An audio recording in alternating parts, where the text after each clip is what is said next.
Let's quickly start with some of the basics just in case you're wondering. So as you know, the home button is now gone, so there's other ways to navigate your phone. For example, let's say that you are within an application and you want to go to the home screen. All you do is swipe from bottom to top and it'll take you to the home screen. All you have to do is pay attention to that little bar that shows up at the bottom of every little screen, every app window. So if you swipe up like that, boom, you go right back home. And also if you want to access your already running applications, all you do is you swipe up, you take a pause, and then you let go. And what happens is the cards will come right up and you can switch through which one you want to pick. And when you're ready, you just tap on it and it's right there. Now, another thing that a lot of people used to do was basically when you go up to the actual window. By the way, you can do this from the actual app also. So if you don't want to go to home, but you just want to bring up the app cards, when you're within an application, all you do again is swipe up, take a pause, and just let go, and it's right there. And in the other iPhone, basically you have to swipe these up to kill them. In this one, it doesn't work that way. What you want to do is, let's go back in there real quick. Press and hold, which brings up a red closing bar on the top of every app that you want to get rid of, and you tap on that and it's gone. Okay, so just so you know, let's do that one more time. Swiping up is not going to work. In fact, if you do swipe up, it's going to take you back to the home screen. Alright, so what if you want to bring up Siri? In the old iPhones, you would have to press and hold the home button, which we don't have on the iPhone 10. So what they have done is, you press and hold the power button, and that actually brings up Siri. Let me show you that really quickly. Press and hold. Hey Siri, how you doing? So if you want Siri's assistance for anything, that's what you do. Or you can always say, hey Siri, and that also works. Alright, as you can see.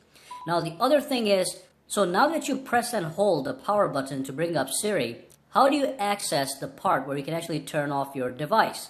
In the old phone, again, you pressed and hold the power button and it brought up the option to slide to power off your iPhone. With the iPhone 10, all you have to do is you have to press and hold the volume down and power button at the same time, and that's going to bring up that same menu that you're used to by pressing and holding the power button on the older iPhones. So there we go, okay? So press and hold volume down and power at the same time.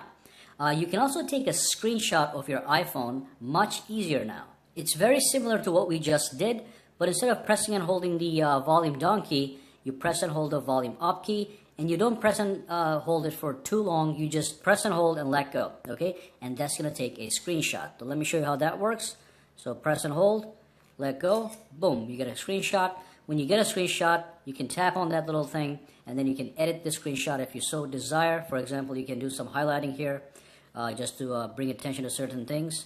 And then when you're ready, you can share this with anybody using any one of these apps. Or if you just want to save it, you click done. You can say save to photos, or you can say delete screenshot. Alright?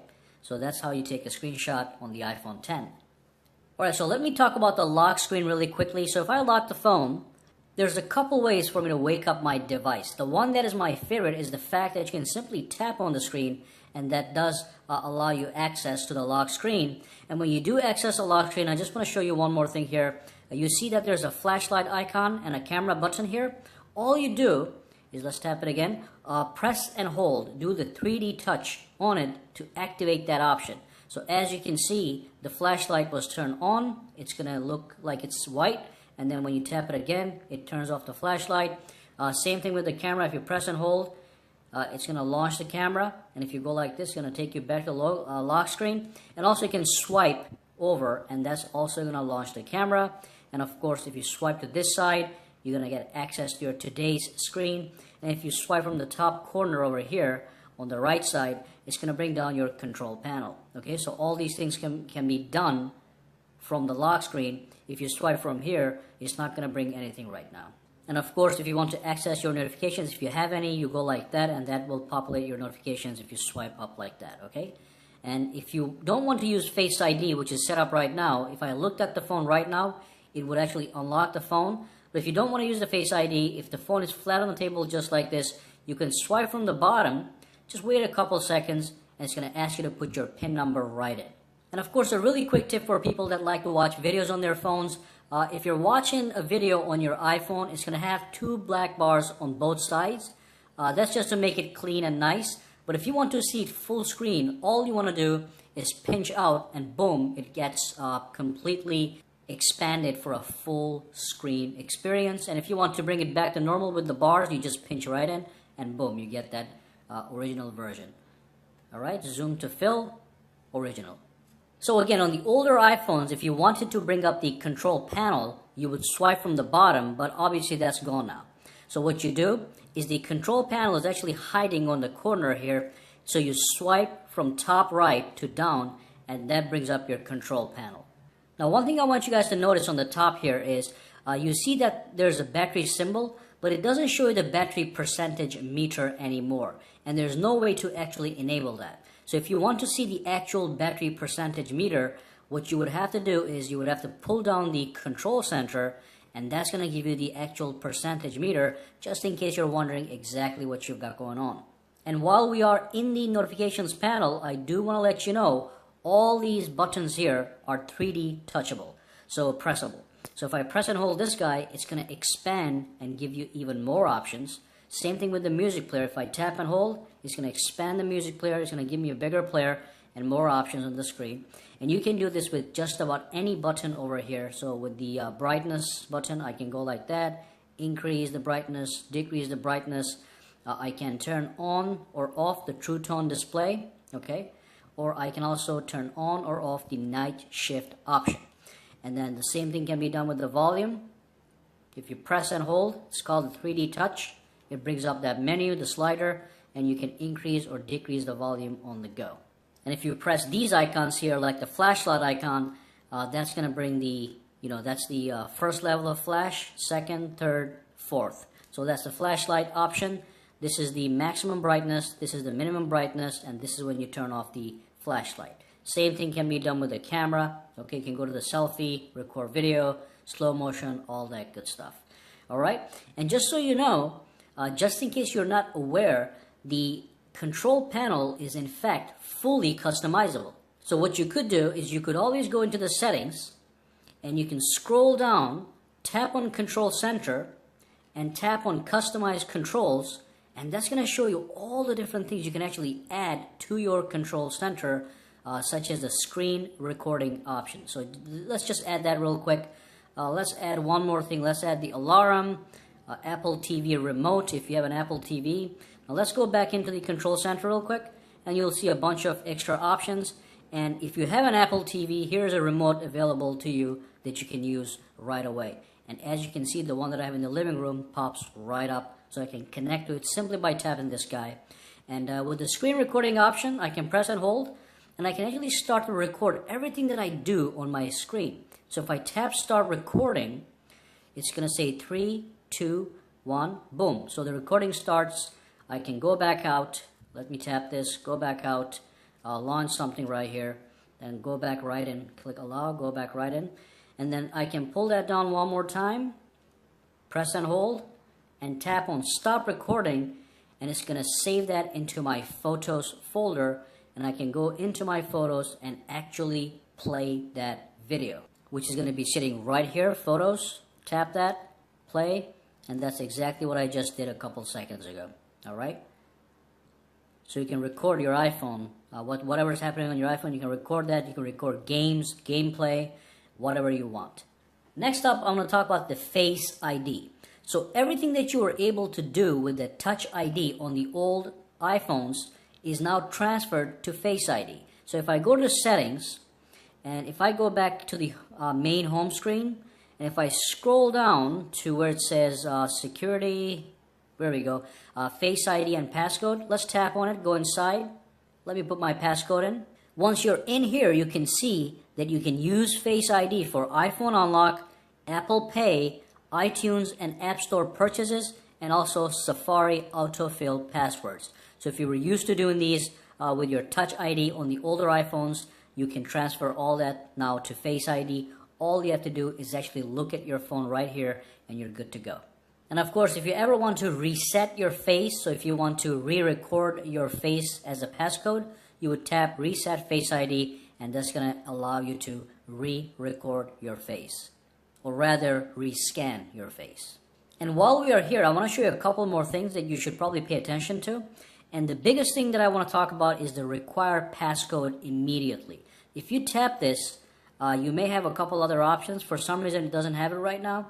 But this is best left at immediately, because this means when you turn off your phone, the phone is locked immediately. There's no lag, okay? So if somebody tries to access the phone, it's locked already.